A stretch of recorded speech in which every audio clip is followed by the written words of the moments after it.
Welcome to Public Forum, a community outreach program produced at North Idaho College on the shores of Lake Coeur d'Alene. Featuring guests from around the globe addressing a wide variety of subjects, Public Forum serves to educate and enlighten. Please join host and moderator, political scientist Tony Stewart, in welcoming today's guest.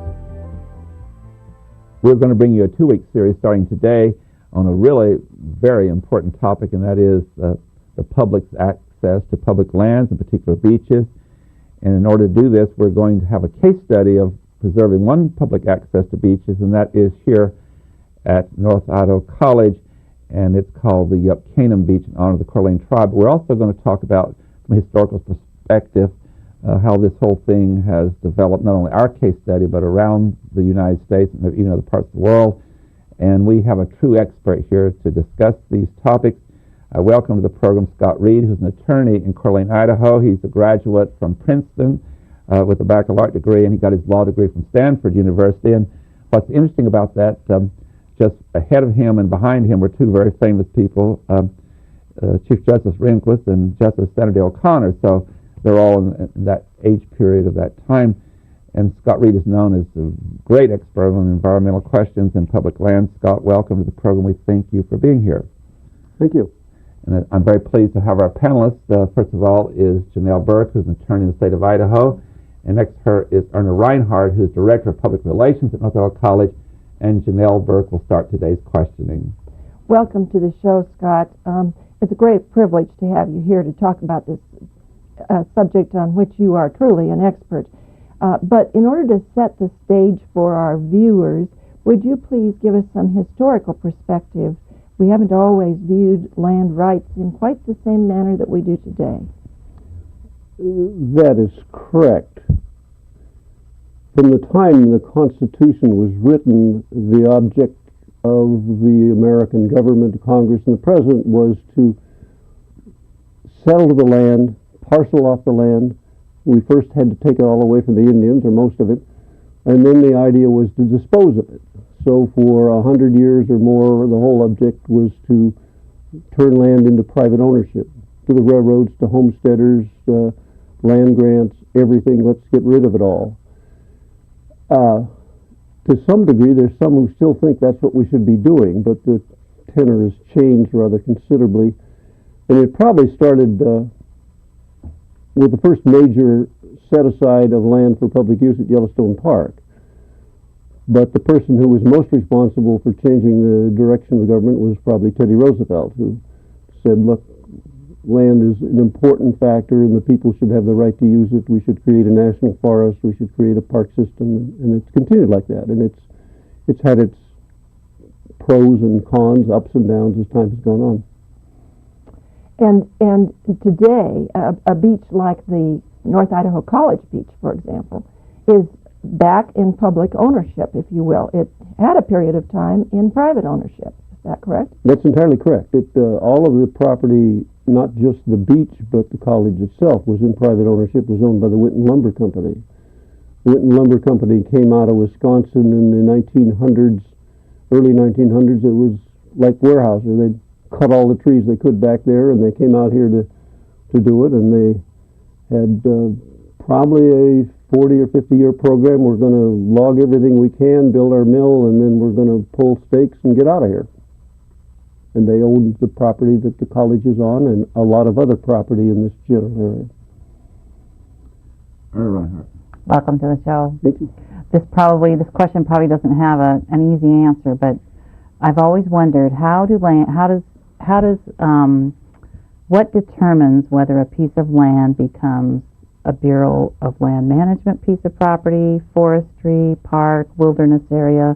What's the history of how those lands were developed by different segments of the government? Well, it is determined by Congress to begin with. Congress passes the laws. In the 19th century, the General Land Office was the major disposer of land. And you made your application for $2 an acre, you could get land for a homestead. Everything went through the General Land Office. And after Teddy Roosevelt came along, he created the Forest Service. And then became the Bureau of Land Management. The difference there was the Forest Service had forests, and the Bureau of Land Management had most everything else. And then there were other properties. The Bureau of Reclamation, of course, was a dam builder. They had properties. The Park Service got created, and they created parks. But it's all a matter of, first of all, congressional action, and then administrative bureaucratic action, if you will. Thank you. Scott, we've talked about this many times before. Our viewers are from many states and even in Canada. One thing we're going to emphasize both today and next week is a great story about a particular case that is preserving a beach here in Coeur d'Alene. But before we do that, and although Janelle mentioned that briefly, in addition to what you're talking about historically, the role of Native Americans who were opening the lands to everyone, and then our government did what they did, and then Roosevelt came along. Let's talk about a few other preservations here in the Northwest prior to our dealing with this case study. Our friend, the late State Senator Art Manley, was a champion of this, and certainly you and Mary Lou Reed, your spouse, who was a senator, state senator, and of course Frank Church at the national level was deeply involved. Give us some examples of things that people that live in this region and tourists who come are able to have access to properties that would not have happened without those individuals championing public access. Well, Mary Lou and Frank Church and I did whatever Art told us to do. And he always had a long agenda of things to do, but he also had a handle on a lot of others. And Art would see things that ought to be public land. And one of the outstanding ones for which he deserves primary credit, I think, is Upper Priest Lake. Upper Priest Lake was, part of it was in private ownership, part of it was in state ownership, and Art proceeded to discover that the property had been left to some people who were about to develop and move bulldozers, and Art moved Frank Church to get a special bill and moved the rest of us to do a lot of other sort of things, and we ended up acquiring the west side of Upper Priest Lake. We, being the people, acquired it, the west side, and so now all of Upper Priest Lake is all public land and set aside as special property. And the nice thing about it, as far as I'm concerned, is that the money went to these bad developers, and their attorneys stole the money and disappeared. And I thought that was perfect justice all the way around. Interesting comment you make as an attorney, but you've certainly been one of those advocates of preserving all these wonderful places for the public. For those viewers in other places don't know, State Senator Art Manley served many years in State Senate. He was a very, very advocate, environmentalist, and he was also a real estate agent, but he really, truly was doing this. Give a few more examples. I know the Maury Park was Maury Park is another one. Art was a major mover in creating the state park department. This was in close cooperation with Governor Smiley, a Republican, and Louise Shattuck, a Republican, and together they managed to put all of that together, created the department. There are a variety of other places that he has been involved in. I think we, at one of 10 years before he died, we had a little party for him, and I think we had a map that indicated some 8 or 10 places around here that Art was a major mover and shaker. So here in Idaho, particularly, there's a lot of these. And then the Frank Church, I'm sure everyone knows he was a U.S. Senator and was a senior senator for a long time in Idaho, but the Frank Church Wilderness, it's named after him, he was very involved in that. That's right. And I'm sure people like Art Manley also were supportive, but this was done at the national level. That's right. And Art was very much involved, as I was, in the creation of the Wild and Scenic River on St. Mary's on the Forest Service land. It was a long, bitter battle, and we finally cut the baby in half and got the upper part of the river, and that was a major achievement. In a few minutes, not yet, but in a few minutes we're going to show some video of a ceremony of rededication of the beach. I want you to take us, for our viewers, particularly off at a distance, there's this stretch of beach that starts with the city of Coeur d'Alene, where the city of Coeur d'Alene beach ends and goes through North Idaho College over to past the college, and it's now owned by the college. But this whole struggle started in 1972, and it was an attempt to build condos on it. Tell us how that all came about and the result of that. Well, it all came about with a proposal to build condominiums down there. And there was this young instructor who just come to the college some little time before, a fellow named Tony Stewart, who proceeded to say, on prodding from a lot of us, from Art Manley and others, proceeded to say he can't do that. And I think in the course of a couple of weeks, you managed to get 3,000 plus signatures that were presented to the city council, because the city council would have had to annex the property and raise the consciousness of everybody involved. And we had, I think, our first real land environmental battle in this particular area. And I think it was commendable of you, but also commendable of all those who signed the petition. And they ranged, as you pointed out in the ceremony, they were either young students or very old people, and those were the ones who did it. And what I've got here is the map that you can probably see that encompasses the whole area that is now in the name of the college, and it starts at the end of the houses, goes down the river, and then ends up at the D. Armand Mill, and that's the general area that was acquired. And that's about 3,400 feet, I believe. 3,400 square feet, not square feet, 3,410 lineal feet of beach, which, if you start calculating the present value of the beach, which runs at, what are we doing, $1,000, $2,000 a front foot these days, you're talking about a pretty valuable piece of property that, if you look back at it, we stole it. You might tell that story, how much it cost, and actually the college had to put very little in. There was a federal grant, and the county gave some money, and then the college, if my memory serves me correctly, the college's part was $35,000, and you've estimated it's worth somewhere between 25 and 50 or $60 million. The total cost was $260,000. That's right. And it was federal matching funds. The college put in a chunk of money, and the county contributed some money, and there was some money from some other sources, but it was primarily a federal match by which we got it.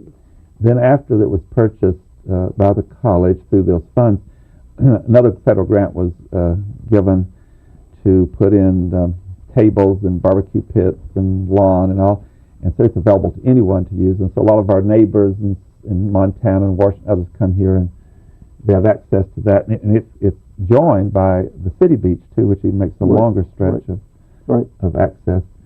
I'm going to ask our, after we had purchased it in 1976, and in the 1980s we had a ceremony in which we dedicated the Coeur d'Alene tribe with Governor Andrews here, and it was named by the tribe Yup Canaan, meaning the meeting place. And it was your wonderful idea that this last summer, in 2007, we would gather again to rededicate it and review these things. And we did take some video of that. So it's about 3 minutes, and this time we'll play that video to start out, see how, with the Coeur d'Alene tribe here again, to help us celebrate this public access.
Wache, so it's a good color of all the Nagua. Twins, Wache, to choice emotions of God. Chase last for Nicotel Gosson. Wako, chase last class that to make one for a girl, got Saya. Wache, what are booming, what are in Coinham. We could church was most of us. We could take the cut with wings, which could say, take with them for Oh, our great Creator, you have given us most beautiful land. You have given us everything of this earth. But today we gather here to ask our Holy Spirit, Great Spirit, to have our ancestors join us in their ancestral grounds. As we speak to our ancestors through the drums, through the singing, may we bring peace to each every one in our hearts, our souls, so that we can be as one. As my ancestors all said,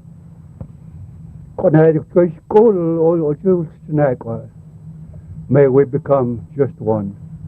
And I guess for generations upon generations, Indian people have been gathering around the lake, utilizing the lake for recreation, also for sustenance, and also education.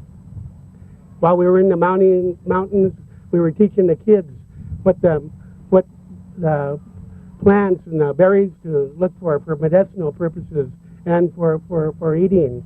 As they came down to the lake, we taught them what to gather and how to fish, how to take care of themselves. So this was always a place of learning.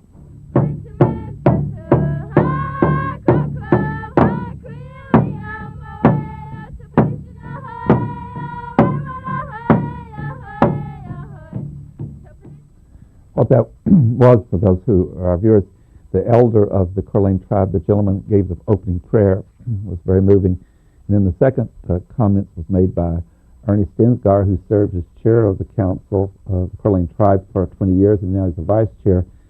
And certainly the entire lake and this beach access means so much to them. I have one more question before we go back to the panel in relation to this case study of preserving this public access. Tell us a little bit more about how important throughout history of the Coeur d'Alene tribe, the entire Coeur d'Alene Lake has been to that tribe and this particular access to the lake. Well, the first report we have that I'm aware of white man, if you will, coming to this area was with Father DeSmet, coming off and paddling his canoe on the lake and landing at one of the sites. But there are a number of sites around the lake where the tribe is occupied, and there are sites also on Hayden Lake where the tribe occupied various sites, and they found artifacts and so forth. But this particular area was apparently a very sacred and special area, and the college accommodated that many, many years ago with that first initial acquisition or dedication. It's got the sign down there and so forth, and this has been a very important part. The nice thing about this is that, what you did at this ceremony was made it very clear that the college and the tribe had identical ownership, identical concerns, and were in total harmony as to what should happen to that beach and what had happened to the beach and what would happen in the future to that beach. That was nice. Remember, the tribe told me that this particular area is so special because it was at this particular spot that they gathered twice a year with 3 other tribes. That's why they call it the gathering place. They had their games and food on this particular spot. And so I think that has a special importance to the tribe. Janelle Burt. Scott, one of the fascinating things about the whole area of land use is how it shifts and changes and how it evolves. And there may be viewers out there who are thinking, I know a particular piece of property that would be great for public use, but they don't know how to go work through the process. Can you tell us a little bit about the expertise that's required, or even if there's not expertise required, what's required really to work through that process? Because it is a very long and complicated process oftentimes. It is indeed. In I mentioned the Upper Priest Lake. We had an interim holder of that property in terms of Nature Conservancy. That was essential for them to come in, lay out some money on the assurance that it was going to come in. That was done in a very quick manner. Nature Conservancy and the Inland Trust from Spokane are typical. One's very large and one's quite homebound, but they're typical of the many, many organizations that now exist across the United States who assist people such as you or others in how do we create and save this land and what can we do. There are some major income tax advantages to persons who choose to impose a conservation easement upon their property. I've got 40 acres out here. I don't want anybody to build on it except I want one little house down here or something like that. Trustee has to be created, and it when you're talking about the price of land that we presently have, it ends up being a very significant amount. This sort of thing, in a perfect world, could happen at Sanders Beach, for example. The people at Sanders Beach could decide that that property should properly be available to the public, create a conservation easement, grant the public the right to use it, and get, I would think, a very substantial deduction from their income. I think the people on Sanders Beach probably have a sufficient income so that they could utilize such a deduction. But in any event, I only mention that because it can happen almost anywhere. It can happen on something that's very crowded. It can happen on something that nobody's ever been on. And the agencies, the private, non-public agencies that handle this sort of thing are very skilled and knowledgeable, and they have a whole wide variety of ways to do that. You can give up your land and still own it. Thank you. Scott, let's go back again for a second about the North Idaho College Beach and how that whole transfer of land took place to guarantee that that beach would remain public in perpetuity, as far as I understand, and that how that was done so that there was no loopholes that someone could undo. We have to go back a little bit. We have to go back to when Winton owned the property. In 1937, Winton owned not all of the property that the college is on now, but most of it, and the beach.